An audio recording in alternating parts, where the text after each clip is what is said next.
Going over to the cultural part podcast, and Matt Walsh reacting to Dearborn, Michigan residents upset that, well, a mosque is blaring with players or loudspeakers at 5:30 a.m. Now, this is Matt Walsh responding to End Wokeness, in which he said, quote, Dearborn Mosque blast called a player at 5 a.m. at the loudspeakers in the street, which is against the city regulation. The city council simply shrugs it off. There's a concerned resident voicing her opinion. But the mosques in East Dearborn are now at times waking us up at 5:30 in the morning with the call to prayer. This is Dearborn resident Andrea Unger at last night's city council meeting stating that mosques using outdoor loudspeakers for their call to prayer should not be allowed, and says she believes it's not supposed to be allowed per city ordinance. The noise complaints have been made out and the police have made numerous visits. What is the next step? There was some question whether or not any outdoor loudspeakers are allowed, something that was not clarified, only that more evidence is being gathered. But CBS Detroit did examine Dearborn's noise ordinance and found that loudspeakers between the hours of 10 p.m. and 7 a.m. are in violation of the ordinance. But of course, and the city council, not surprised, they're not going to do anything. Now, again, Dearborn, Michigan, I haven't been to Michigan in years. They've had a huge demographic shift. For probably about 10 years, Democrats have been importing folks from the Middle East over there. I mean, there's so many people in the Middle East. I believe it's the first police department in the United States where the badge is not only in English for the police, but it's also in Arabic, which is pretty unusual. Now, Matt Walsh responded to say, quote, the situation in Dearborn is completely insane. The more you look into it, the crazier it gets. It's even worse than little Mogadishu in Minnesota. They've really built an Islamic capital right in the middle of American heartland, and no one is going to do anything to stop it. And Matt got right under 1 million views, as well as 39,000 likes, which, yeah. Again, the founding fathers could not have comprehended this when they founded the country. And again, legally speaking, I have no idea. I don't know what they could do to stop this. Well, I mean, they could have, if the city council had the appetite, they could shut this down. Now, in terms of the spreading of religious ideology in the United States, because religion freedom, you really can't. There's not a legal way to stop that. You could stop importing people who have contradictory religious beliefs. You could certainly do that. But in terms of, well, there's some Republican politicians saying, vote for me. The Valentina Gomez, she's running for a congressional district in Texas. And she's like, vote for me. I'll get rid of Islam in Texas. It's like, how? Again, it's one of those things where these politicians are promising things. And yet there's, as far as I can tell, there's no legal mechanism for them to do that. Now, in terms of this case, yeah, I could just turn off those damn speakers or fine them when they are breaking the law. Now, I'm one of those weird guys that actually get up at about 4:30 in the morning to do some workouts and read. But the average person isn't getting up till 7 or 8. That can be pretty damn annoying to have the prayer blasting on the loudspeakers. I mean, yeah, I think that pisses a lot of people off. That being said, the United States is pretty lax depending on how they prosecute the law, and I don't think the city council will do anything. And again, the city council, they come up for re-election. Who is going to vote for them? Again, one of the biggest, fastest growing demographics and folks in Michigan, especially Dearborn, folks of the Islamic faith. They're voting for people on the board of directors, or sorry, in this case, the city council. So if they were to enforce the law, which I doubt they will, that would piss off their residents. And maybe they vote for someone else. And yeah, the United States is definitely shifting. Major culture shifts in the United States and religious. I mean, shoot, look at the birth rates of Catholics and Christians. Look at religious. I mean, past 10 years, religious rates have dropped dramatically in terms of people going to church. There's been I think it's a good thing. There's been a short-term resurgence. Overall, I mean, it's just been dropping off a cliff. And I'm really not sure what if anything could be done to stop, these replicating all over the U.S. Now, going to the comments, one of the first ones comes to us thanks to Rihanna Morello, says it's really that bad, she says, quote, it's really bad, and she says, quote, disturbing. A Dearborn resident has been sentenced to 34 months in federal prison for threatening Jewish preschoolers outside of a synagogue and attempting to illegally purchase firearms. Hassan Choker, name's weirder than mine, directed anti-Semitic slurs at children entering the preschool.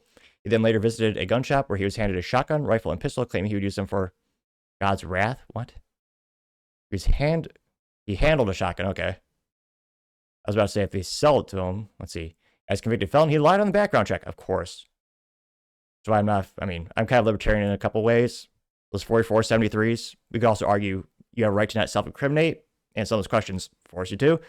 another topic for another time perhaps, but yeah, it looks like as a convicted felon, he lied on the background check. He's ultimately denied the purchase of the firearms. During the assignment, he cursed out the judge and called her a Zionist bitch. Comes to our country, he doesn't even use an American firearm or pick up an American firearm. Look at this, a Turkish, the Double Star? It's a pump action shotgun bullpup design where you have two barrels side by side. And that got 214 likes. Mag1775 says, quote, freedom of religion was never meant to be a suicide pact. It protects moral order, not chaos. If so-called religion, Islam, demands special treatment, rejects the Constitution, and undermines American life, is not protected, is rejected, getting 101 likes. Someone by the name of Being Black is a Vibe says, quote, Dearborn has had a large Arab American and Muslim American community for decades, going back to Henry Ford's auto plants in the early 1900s. No, they were importing a lot of Irish back in the day. I mean, we look at who Henry Ford, not to have too much ADHD, but I do love automotive history. One of my favorite books is on the shelf.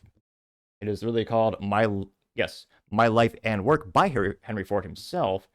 And then another book by Richard Snow is I Invented the Modern Age, which is also about Henry Ford and the whole history of, modern automobile mass production in the United States.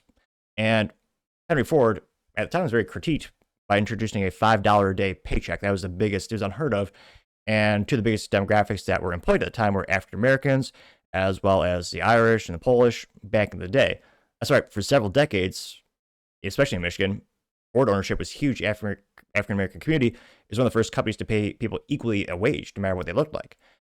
In terms of, Arab American and Muslim, there's little at that time, but it's been the past 10 years where Democrats have dramatically imported them, contrary to what Being Black is a Vibe is saying. Now, he says, quote, calling it an Islamic capital is more rhetoric than is reality. It's still a regular American city where people pay taxes, send their kids to public schools, and work jobs like everyone else, and marry their brothers. Kidding. I was thinking of Omar for a second. That's Minnesota. He says, you're making it sound like building a mosque or having a halal restaurant is the same thing as building a foreign capital. Dearborn is still governed by U.S. laws, U.S. courts, U.S. elections. It's your definition of if that's your definition of an Islamic capital, then Chinatown must be Beijing, and Little Italy must be Rome. So I got a contrarian statement, getting 87 likes was he ratio, though. Let's see.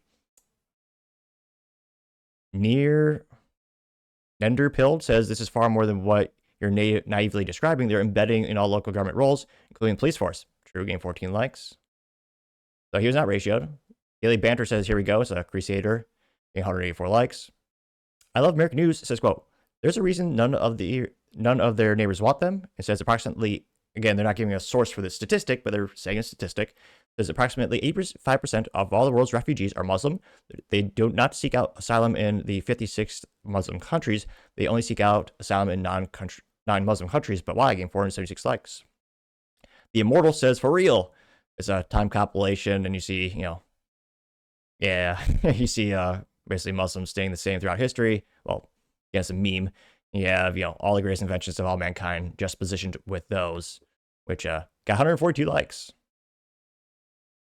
You also have Heinz, though I don't think is a ketchup guy, saying, imagine moving to America only to rebuild the very society you supposedly fled. I'll never understand that. Getting 492.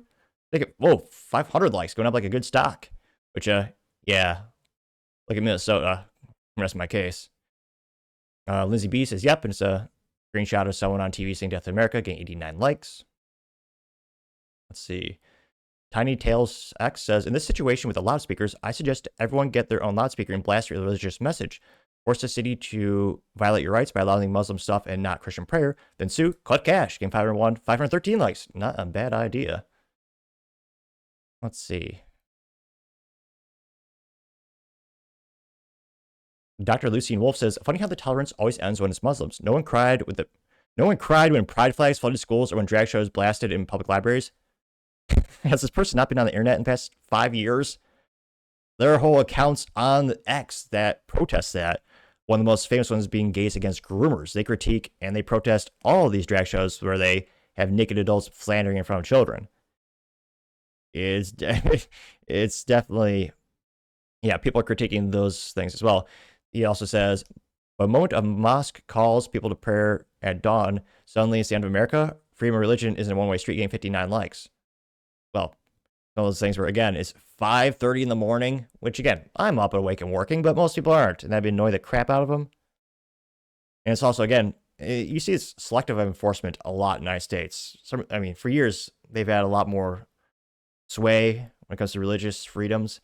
And yeah, they just kind of like how people on the media never critique anyone of the Islamic faith. We also have, let's see, the traditional rebellion says wake up people. Says the three phases of Muslim immigration. Phase 1, few in number, oppressed Islam, play the victim, claim Islamophobia, more tolerant of others. Phase 2, large minority, indignant Islam, threatening, demand Sharia law, intolerant of infidels. Phase 3, clear majority, dominant Islam, militant, strict Sharia law, kill, subdue infidels. For 1,400 years, this pattern has not changed. Moderates are relevant, getting 74 likes. Let's see. Thor the Patriot says ban Sharia. It says Representative Randy Fine introduces the No Sharia Act, getting 109 likes. Going down more and more. Again, if you look at what religions are, the religions that are growing the most, they are one of the most viral ones out there. They are growing exponentially. Let's see here. Rosa Parks, perhaps Rosa Parks' brother, says some of the bitch-ass men in the neighborhood should fix the loudspeaker. Come on, people, get hands-on, or be a bitch and go to court and cry on social media. Just do things, solve your problems. Just be careful doing it. Getting 91 likes, but also not recommended because you're breaking the law. And again, these days, you may probably send you to the gulag if you're to dare interrupt their prayer loudspeakers. But yeah, I think in terms of, again, 5:30 in the morning, I doubt the city council will do anything. But maybe a lawsuit would change their mind. What are your thoughts? And do you think, would you like to have would you like to be woken up daily at 5:30 in the morning with Muslim prayer? Let me know your thoughts, because as always, be fascinated to hear what you have to say. Thank you, everyone, for taking the time to tune in today. Again, try to get to 6,000 subscribers by the end of the month, so click that button. I greatly appreciate it. Also, give me a thumbs up, thumbs down, and comment. It's a great way to give me some additional feedback. Let me know how to make the show better and better. Lastly, don't forget to take time to tell your family, tell your friends, tell your coworkers, heck, tell your enemies, tell anyone, everyone. Just stay safe, fight the good fight.